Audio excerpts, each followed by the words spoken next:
Hello everybody, and this is the 75-gallon green Jade shrimp tank, and the moss is about, well, it's past due for trim. The Ludwigia is going crazy even after I've already trimmed it. But there has been some interesting stuff going on in this tank, mainly due to my own, well, it's all fixed now, nothing really noticeable was wrong, but I admit to goofing up here. Due to my own negligence, I'd been fertilizing this tank and not noticing there hadn't been any significant algae problems. I was treating it as I have been my other shrimp tanks and not changing the water, just topping it off, doing like a 20% water change once a month or whatnot. But this tank was the only one that I had been fertilizing. So I got to thinking one day, I have a TDS meter. I hadn't really been keeping track of all of it. Like I said, like, I'm going to do a test, make sure nothing's out of whack. So I go testing all my tanks, and everything was looking good. Anywhere 220 to 300. They get over 300. Oh, wow, now this is my new rule I started. Every week I'm using my TDS meter. There's lots of little baby ones in there too. Focus. But I got to checking this. I think this was 3 weeks ago. And I checked my TDS. It was over 500. Like, well, son of a gun. Not good, not good, not good at all. Very no good and horrible. So I done a 50% water change. That took it down to the high 300s. And then I tested it out a couple times. Been doing a like 30-40% water change every week since, and then this week it was down to like 406, and I did a water change again. Now it's like 330. So next week we'll be doing another water change on it. So if you're gonna fertilize, even if nothing looks wrong, you gotta do water changes. Apparently all this moss in Ludwigia was not using up all the nutrients I was putting in. So I don't even have a nitrate test because all my tanks are so heavily planted. I just assumed. So it was either nitrates, or I'm thinking it's probably other trace minerals that the moss and whatnot isn't using. Either way, at TDS, it was well into the 500s too, like mid 500s. I don't remember exactly, but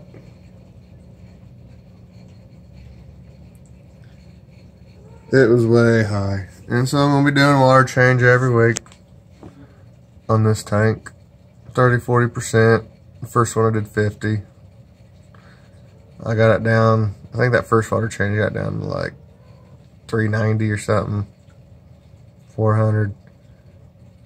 I can't remember exactly. And then, or maybe it was like 430. Then this week it was down to like 306, 315 after the water change I did this week. So hopefully next week we'll get it down to where it should be, under 300.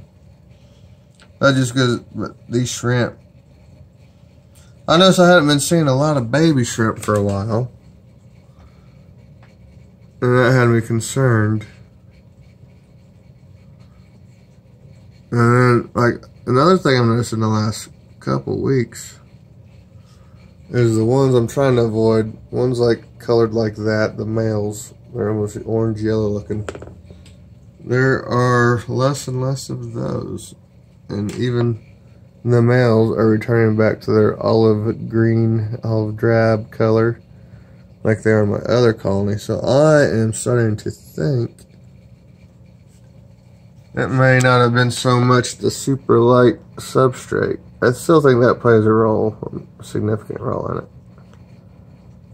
But it may have been something to do with my water being out of whack.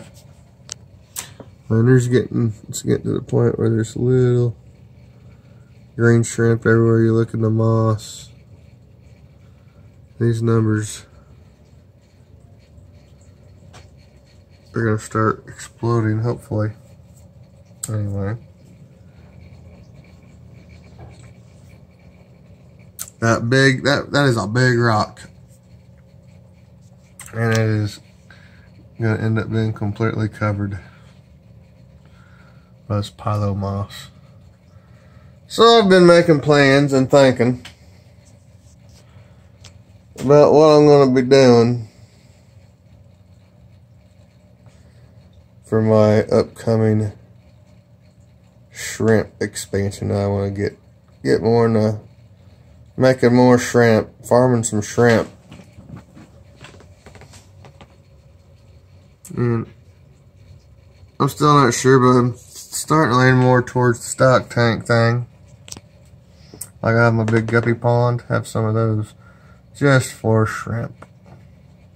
Now, it's not going to be the super high-end ones, because obviously you need to call those out, and it's not really easy to call, but like I have some lines that are pretty steady. And you can still call them out, especially like if I do the orange or reds on a black substrate in a black stock tank. You can see those pretty good. The obvious ones that aren't good, you can just get those out from time to time. What I really want to do is just mass produce, get some of my fire reds, put a bunch of really nice fire reds in a 110-gallon stock tank, and see what happens. I mean, I've let a lot of my tanks go for quite a while without calling that fire red line I have, and they still stay pretty true. I don't really have to do a whole lot of calling at all on those. My orange shrimp don't need a whole lot of calling. The blue velvets don't need any calling. So on those, I think I can, because I have yet to see any of those bad shrimp. So those are ones that could be left to breed on their own and not have to worry too much about calling. I mean, you can still get the bad ones out. But just kind of thinking out loud here, I guess you could say. I think I'm going to try to stick one right here. And I've even thought about putting some out on my front covered porch out here. And building insulated little containers for them for the winter. Put top all on them and a couple heaters. I'm thinking like that. Shrimp are just so easy, I mean, anymore for me. Since I have the perfect water apparently for Neos. Out of the tap, it's about anywhere from 230 to 250 TDS usually. You see that when you get charts, it's pretty hard carbonate wise. That's alright for the Neos. I mean, my general hardness and KH are really high, but my TDS is within acceptable parameters. So it's a lot of limestone water here in Indiana limestone country. That's how that is. I wouldn't want to try to do Caridinia in it, but Neocaridinia, I think it's doing pretty good. And I'm to the point now where I've shipped and sold and sent so many shrimp to so many different people and so many different water parameters. And no one has ever said your shrimp suck. They just don't do it. So they adapt. My water is good. These shrimp are adaptable for Neos. And I'm blessed with that. Because I've heard there's been some people where their water is just completely incompatible for shrimp of any kind. And to do the RO thing, and I don't have the time. Like, I love shrimp, but guppies are what I really, really are passionate about. But shrimp, they're just so easy. I mean, I really do love them. But it's just so easy for me once the tank gets established. Some of them tanks I haven't even done a water change in like a month and a half. I just top off every week. That replaces the minerals that the shrimp need. Probably about 20-gallon tank, 2 to 3 gallons, maybe 5 gallons since it's been so freaking cold here lately and the air's so dry. There's been a lot more evaporation taking place as of late. But yeah, I might even do some more 40 breeders. I'm still haven't made up my mind. I have some 40 breeder, another 40 breeder rack for shrimp. I'm not sure, but definitely everything new I do from now on will be for shrimp for the foreseeable future. Just because of they're so easy for me.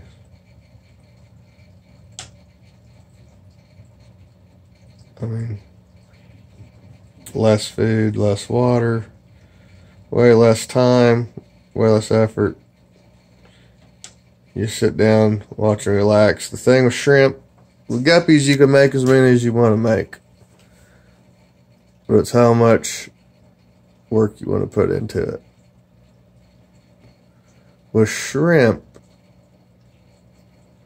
you just set up the best environment you possibly can for them to survive and thrive and procreate. And what happens. You set up the best environment you can and get the very nicest, best, most goodest shrimp you can get your hands on, which is very important. Very important. If you can get homebred, get homebred. So now, and this has always been the plan all along. They're breeding a bunch of shrimp. The only thing is, it's to do it right, to really start a farming shrimp colony, you want to start off with more than just 10. And that's, you start buying 20, 30, 40 shrimp. And some, I mean, I understand the cost and stuff. But I prefer to just buy 10 and get them going. Well, now, I have my starter shrimp. I have, let's see, if I can remember all the different kinds of shrimp I have. Fire reds, yellow goldenbacks, snowballs, green jades, blue dreams, blue velvets, black rose, orange sakuras, and bloody marys, I think. And that's a pretty good variety of shrimp. I haven't really gotten to the really shrimps. So, I like the solid color guys. So I'm getting all kinds. And I've got good solid colonies. Some of them I have, well, I got 3 or 4 fire red colonies. I got 2 yellow goldenbacks, 2 snowballs. Now, there are some of them that, some of my shrimp I'll never be able to mass produce. And they're always going to be tricky. Like the black rose, to keep the quality up on those, they need to be in smaller tanks where they can easily be culled thoroughly every couple months but it's going to be less and less. And part of that was that when I got those, black roses were very, very difficult to find. I mean, I was even willing to pay $9 a shrimp. Couldn't find decent ones, so I got crappy imported ones. That they all looked nice, but they didn't breed true. Really, not good. And so that colony is going to be a lot of work to get it going, where it could be respectable. I mean, you can't really mass produce. I don't feel I can mass produce like a type of shrimp where you can only keep 50% of them. And I don't claim to be a shrimp expert, a shrimp master breeder. Never have, probably never will be like that. I just know I can keep a certain quality at a certain level and make lots of them. So I'm not real homebred, still homebred, but producing big numbers. So I mean, in these shrimp, they're going to be, when I do start selling shrimp, they're not going to be the $7, $8, $9 like a lot of places charge. I mean, some places you just get stuff that's way worse quality than this, and you're paying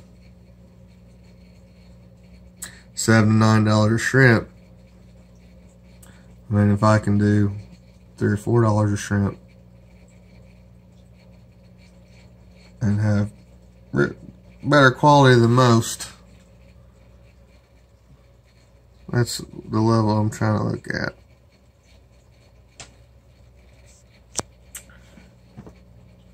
As far as, and you're not going to get any better health-wise than homebred, not been exposed to anything of other shrimp. I haven't bought a new shrimp order since probably my Bloody Marys were the last time I got shrimp. And that, we're talking, in the summer, early fall. And before that, it was my Blue Dreams. That was in the summer.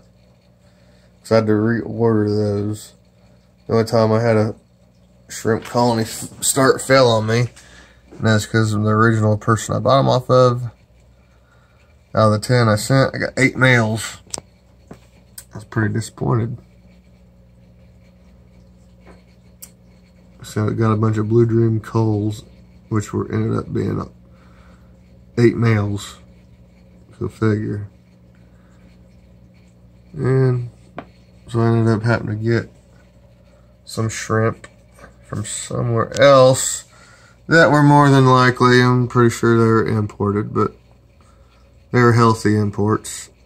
And they've bred true. I mean, my Blue Dreams aren't the best there are, but you get a solid blue shrimp. I mean, they're all blue. They're not throwing reds and chocolates and like my black roses I have. They throw everything: chocolates, blues, Bloody Marys, clears, wilds. It's a big old pain in the butt.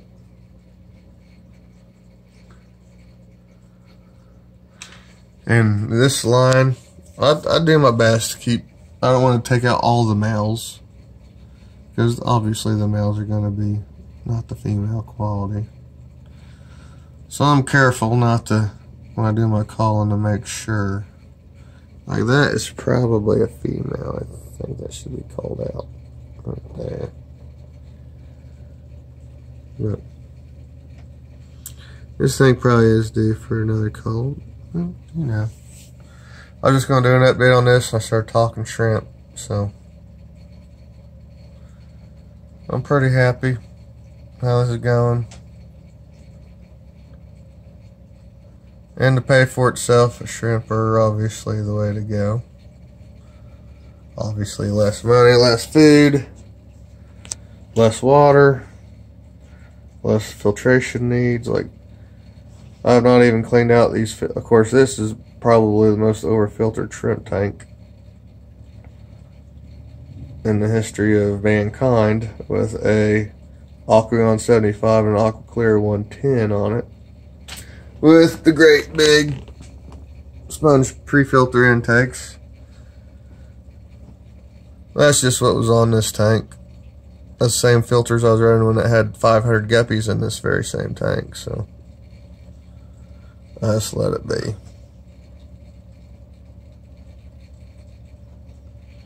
I do have an old Aqueon here. I don't know how much it works. It says it keeps about 78, but I don't know how accurate these thermometers are. Probably should just take the heater out completely, because it would suck if I lost all these to a crappy old heater. But I do like to keep the breeding up. Like I've discovered in my racks in the other room, that the first two, the lowest two closest to the floor, do need heaters.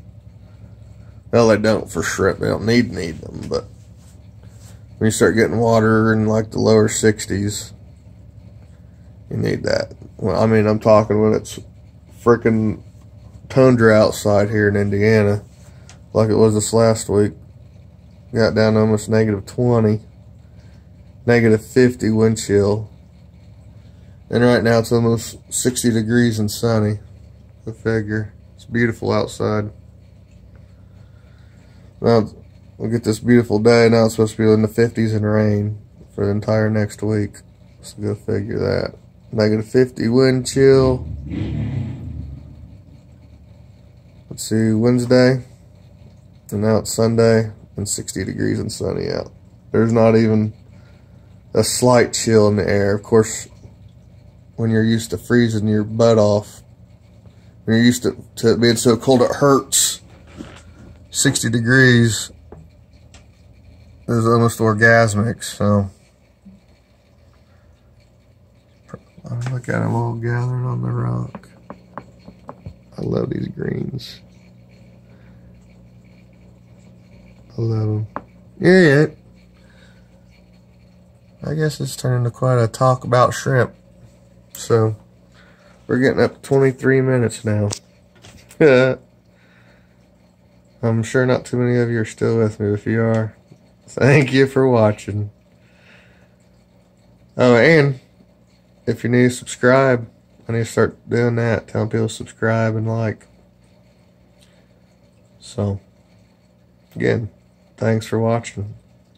Bye.